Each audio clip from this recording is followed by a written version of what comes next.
What's going on, guys? It's Jace of the Forestry Project. In the previous video, we looked at some of the management that we had done as kind of an updated property tour.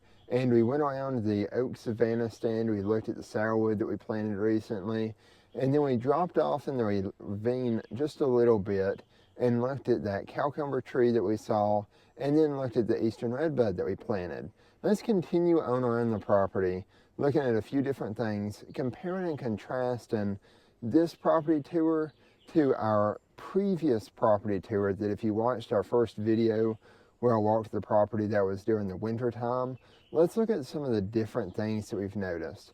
Now, if you listen really quickly, you'll hear all of these birds out. So we can tell it's starting to get summer, everything's migrating back in. It sounds really amazing to be out here. But let's also look at all the green that I have behind me. So one of the key things about getting into summer, you know, in the last video, I looked a little bit at how to identify poison ivy and showed all of the vines growing around. So one of the things during summertime, you will get a massive green up. So all of this doesn't look anything like what it used to. And every now and then I'll interject some older clips of the property versus now. But let's look at, I want to go to the pocosin pond area and see how it's drying up for the summer. And then I want to look at a few of the other trees that we've planted and our beaver protectors. So let's get into it. So now we're down here at the pocosin area. Now while it has not completely dried up, it's a lot lower than it used to be. So this is the pocosin. This is a lot lower than it used to be. So in the wintertime, this area will be flooded, and during the summertime it'll kind of dry out. And that's where I was talking about by the time it had gotten to fall that year that I planted this, or tried to, it didn't go out well. But that is the reason why, is because this area seemed dry, it seemed fertile. I did not realize that during the winter months it would fill back in and be a pond again. So that's one of the things of getting out at different times of the year. You see different stuff. Just going out once may not always do it. If I just came out in the winter time and saw the pocosin area flooded, I would think, well, we have, you know, multiple ponds on the property. Or if I just came out in the summertime, I would think, well, this is just a very fertile area that used to be a pond. It's drained now, and I can do something with it. So get out on your property multiple times. Even once you've already looked at it once, you'll see a lot of very useful stuff. Now let's go over and check out some of the trees that I planted and see how they're performing. So now we're down kind of off in the ravine, and we're at one of the first trees that we planted down here, and that is this little pawpaw. So this pawpaw is doing really well, as you can see. It's been flagged, but it's got good leaves, and for first year's growth, I'm really happy with it. Now let's go over and look. I planted 2 black walnuts, and let's see how they are both doing. Now, real quick as I'm going there, another thing I wanted to note, kind of going back to the pocosin and watching your property through different time periods, I'm down at the creek that in the last videos of being down in here, it was flowing. So if you just saw it now, you would think, well, we have running water, but let's look at it. So this is the creek now, and because it drains from the pocosin, and the pocosin is drying up, it is no longer really wet. You can see a couple of small puddles, but it's mostly just mud down in here. So that's one thing to note as you're walking around, is just make sure you see your property different times of the year and understand how everything functions. All right, so we've made it to the black walnuts. Well, we've made it to one black walnut, and I have to say I'm really happy with it.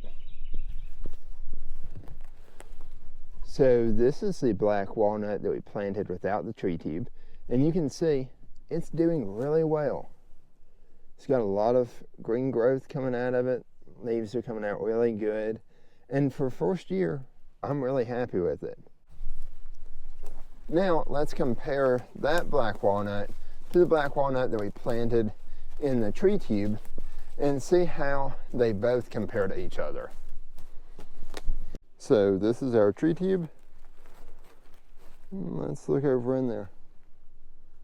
Okay, so we can see it's growing. Now it's not growing out as much as the other one is, but I think it's going to be growing up a little bit more than the other one is.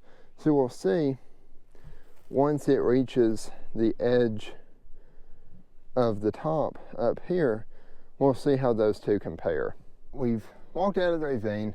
Now, what's a few things I've noticed picking up between the winter tour and the summer tour? Now, we saw some different species, like you see behind me with those cowcumbers. We've also heard a lot of different birds coming out now versus then. And if you've looked around, it's a lot more green and closed off than it was during the winter time. So you can't see as far out now as you could when we were here during the winter. Now, another thing that I've noticed out here is there's a lot more spider webs. I'm constantly walking through them, and if you know anything about me, if you've looked on the website on the Meet Jace tab, I do not like spiders. I can deal with many things in the woods. Spiders is not my cup of tea though. And one of these days I know y'all are gonna get gifted with me doing the spider dance on the video. And honestly, it's gonna be really, really funny. So that's another thing that I've picked up on, is there are more spiders, and it's not that that's a bad thing. It's just something to be aware of. And if you don't like spiders, maybe, carry a stick with you and, swat the webs out of the way. Now, speaking of other things that I've seen, I have not seen any yet here. Now, I did find one at the house, but snakes are gonna be out now. And I'm not an advocate really for killing any snake that you see, especially if you're just out in the middle of nowhere. I really don't see a point in killing any snake. Now, if it's right up next to your house, yeah, I understand that, especially if it's poisonous. Now, if it's not poisonous, there are some snakes that have a lot of good benefits that you should want to keep near your house. But I completely understand poisonous snakes. However, there is one thing that I wanted to address real quick. So these logs, you have a log here, a couple of logs up there, log over there. One of the things that I want you to pay attention to as you're walking around is when you go up to this log, look before you step over it. Because if you just step over it, there could be a snake hiding right up against that log that you never know might be there or might not. Now, I'm not saying the snake is, just lurking, trying to get you. It's just merely trying to protect itself. But if you step over that log, it may see that as a threat and bite. I don't want to scare you. I just want to say, hey, when you're going over a log, especially bigger logs, look on the other side of it before you cross over, just to make sure. Now, let's continue on through the pine stand, the pine upland, and go over to the pond and see how it has changed. So we've continued on through the pine stands, and we're about to get up to the pond. Now, one of the things I did want to note real quick is with all of the underbrush that we have, and you can see quite a bit behind me, there's not a lot that I want. I know we talk about having a green understory, and technically I do, but I'm more of looking for the grasses, and that's why I'm wanting to open stuff up. Now, as I've walked through, I've seen a few areas that would have more green, less green, and it kind of correlated to me to the mid-story and where we had the Chinese privet. So as I was talking about in my thinning video, you see all this underbrush here, a lot of vines, but there's not a lot of mid-story, it's just overstory. Let's compare that to here. Now over there we don't have as much understory, there's not much green on the ground, but we have a lot more of the mid-story and the overstory that's shading out this understory. Hey guys, we also have some deer running through this evening. You see him there? Yep. Well, it ain't a property tour without seeing some wildlife. So if you remember on our last property tour, the first video that we put out, we had some turkeys in the shot. So I was actually just wrapping up the shot talking about the understory versus overstory and how those are kind of compare and contrast between the two. And I just had 5 deer come running, I don't know, maybe 50 yards by me. And 4 of them ran by really quickly and one kind of stopped, so I was able to get a little video of it. But as I've always said, get out on your property. You never know what you're going to see. And it's especially cool to go through, see the green coming in. You're able to see, where you might be able to get grasses to grow. But then you're also able to see the wildlife there, and that makes it all worth it, being able to come out here and enjoy the forest land, see the wildlife. So definitely get out on your property, and just the more often that you're out there, the more that you're going to see, and the more really cool stuff that you're going to see. So let's go to the pond and see how it has changed. So we're out at the pond stand, and the first thing you will notice is the building that used to be right over there is gone. That was one of the videos we tore it down. And then let's look at the grassland that we're going to be putting in and see how it has changed first. So look at all of this grassland, and you can see how much it has grown since the last time I was out here making videos. And it's going to continue to do this, and each year we will try to mow it and try to burn it and see what we can get back to.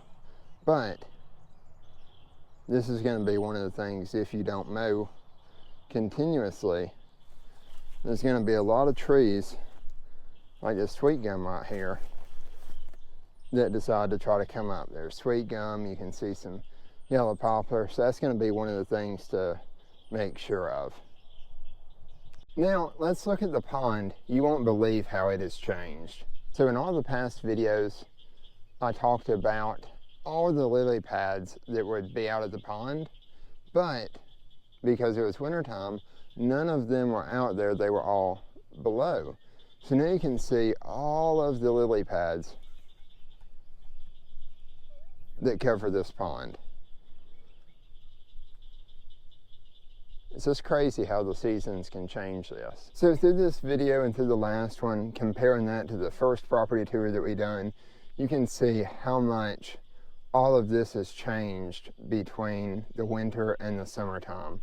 Not just that, but being able to reflect even where the forestry project has came from since we first launched it back in February to where it is now, and what I've been able to see through it, what I've been able to experience has just been amazing. It's been beyond my wildest dream.